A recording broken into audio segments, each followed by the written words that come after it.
Hi everyone, Vanessa here. Welcome back to Passport Pages, and boy do I have a really useful one for you.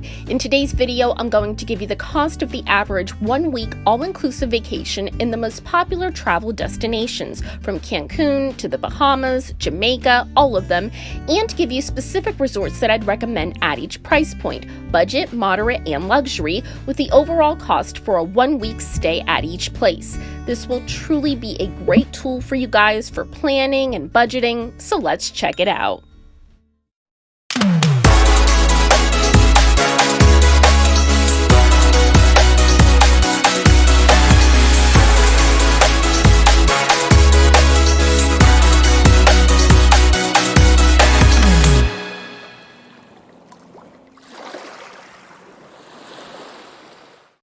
We begin in Jamaica with the luxury pick of Secrets Wild Orchid Montego Bay, with an average cost of $3,800 for a 1-week stay. This very large property is one of the most luxurious adults-only all-inclusives in Montego Bay, offering a beautiful beach, 10 dining options, 8 bars, a dive center, shopping center, and casino. So you're getting quite a lot for your money. For a moderately priced option, I recommend Grand Palladium Resort in Lucy, Jamaica, which costs an average $1,900 for a week's stay. This resort is 45 minutes west of Montego Bay and surprisingly is just as sprawling as Secrets Wild Orchid, with an 86,000 square foot pool complex, 10 restaurants, 8 bars, which serve almost 24 hours, and 544 rooms to choose from.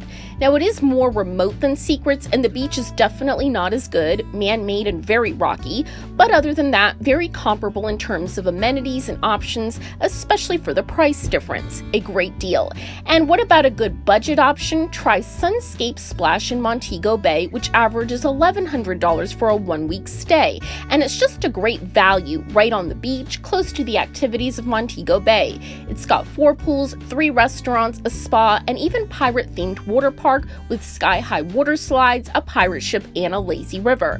Is it luxurious? No, but it does offer a great setting, 308 renovated rooms with balconies, great views, and even a secure gated property. So for those of you who'd like a Jamaican escape but don't want to splash out a bunch of money, get it? That is a great option.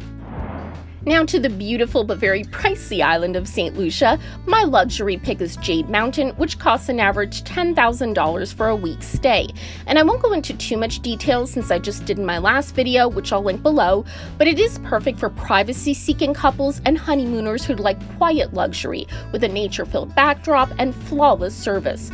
Not to mention quite a bit of space in your own world-famous sanctuary. So as I said, most travelers visit Jade Mountain for a honeymoon or anniversary, but if you'd like to experience the beauty of St. Lucia in a more moderately priced resort, try Coconut Bay at $3,100 for 1 week, which offers guests a mile-long beach, 5 pools, including a water park, as well as a spa and tennis courts.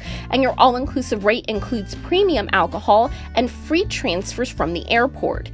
It is an older property and does show its age in some places, but other areas like the lobby and lounge have been renovated, and throughout its 85 acres, you'll see glimpses of the beautiful turquoise ocean, and you can even spot small islands in the distance. Just great views and a great value moderate resort.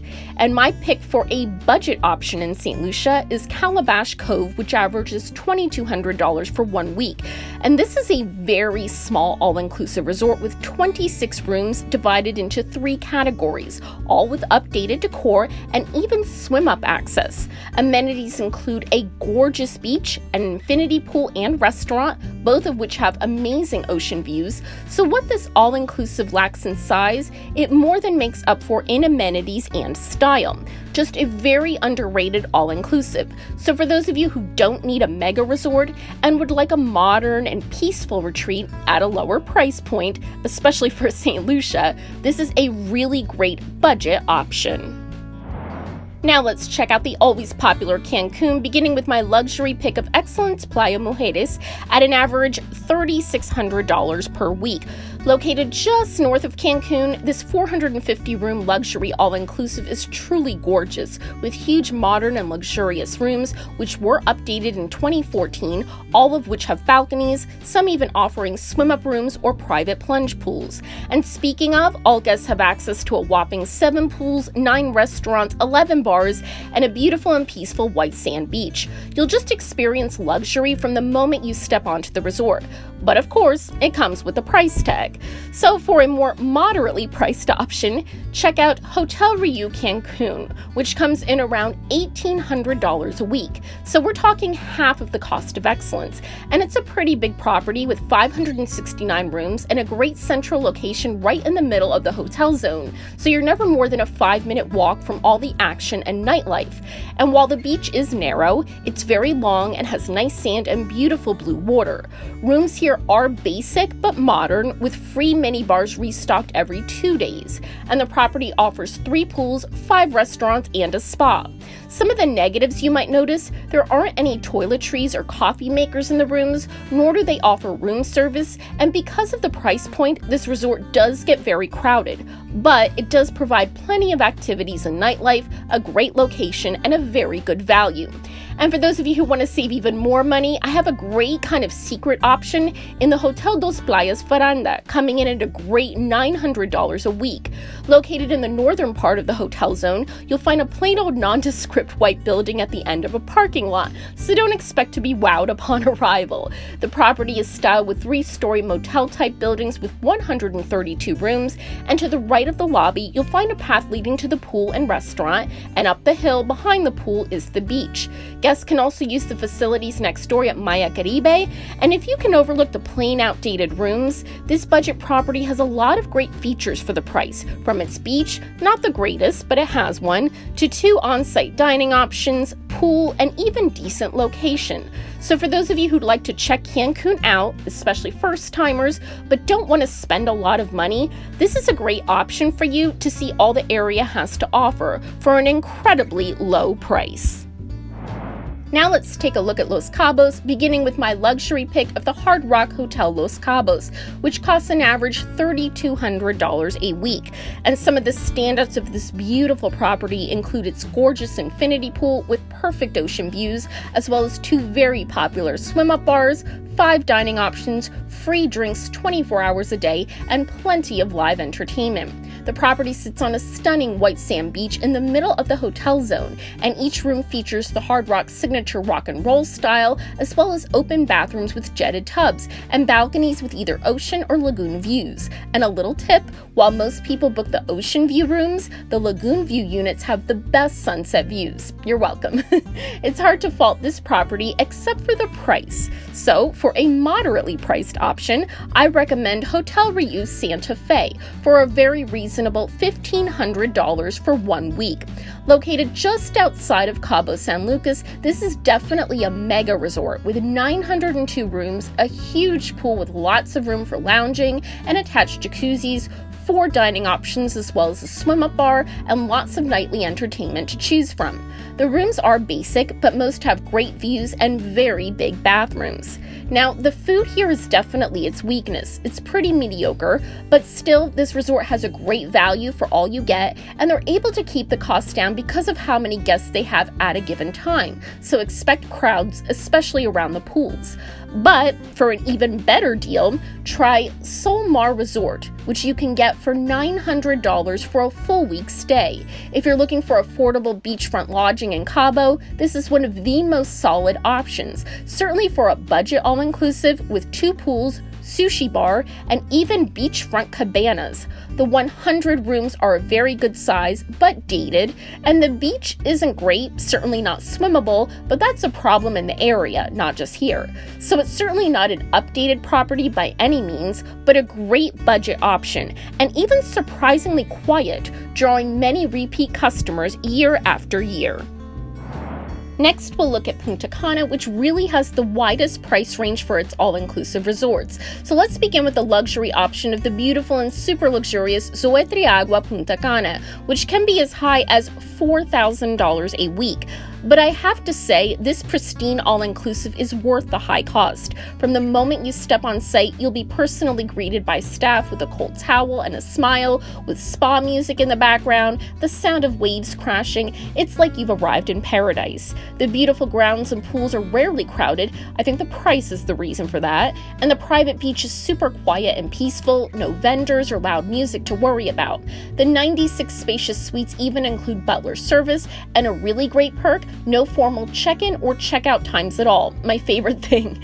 Expect limitless top-shelf liquor, free laundry service, and even a free 20-minute massage and free horseback riding on the beach. So you truly get one of the most luxurious and peaceful all-inclusive resorts.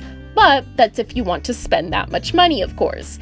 If not, a great moderate alternative is Catalonia Royal Bavaro, which averages $1,400 for 2 people for a 1-week stay. For this great rate, you'll get a quiet adults-only all-inclusive with 225 rooms, impressive dining variety with 2 restaurants on site and more next door at Catalonia Bavaro Beach, and very large reflecting pools. The downside is it does show a lot of signs of aging, the pools aren't well maintained, and the AC does break quite a lot. But overall, it's a great deal, attracting many couples looking for romance at a great price point. But the hands-down best deal of all can be found at Vic Hotel Arena Blanca, which you can book for as little as $500 a week. And it's an even bigger resort with 447 rooms which have been renovated, 3 dining options which don't require reservations, and unlimited use of non-motorized sports. And a tip, be sure to try the free 30-minute catamaran ride. The long stretch of beautiful white sand beaches dotted with shady palapas and lounge chairs,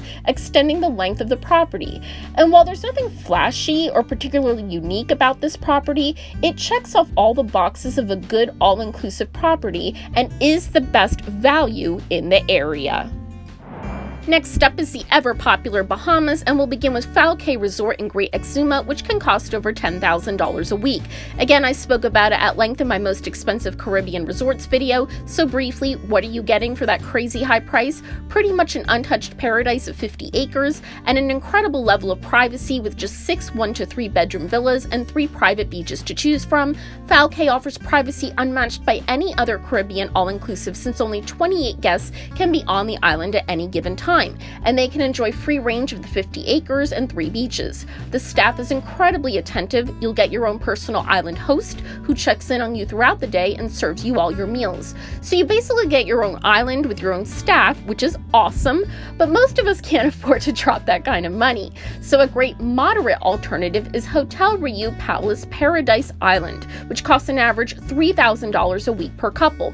This adults-only all-inclusive sits right next to the world-famous Atlantis Resort and was completely renovated in 2017, bringing a fresh design to the property. You'll get a great first impression upon entering the sleek and modern lobby, and notice that even during the day, the property stays quiet, especially indoors, which is quite a contrast to Atlantis. The pool and beach are a bit louder and more crowded, with much of the action centered around the bar.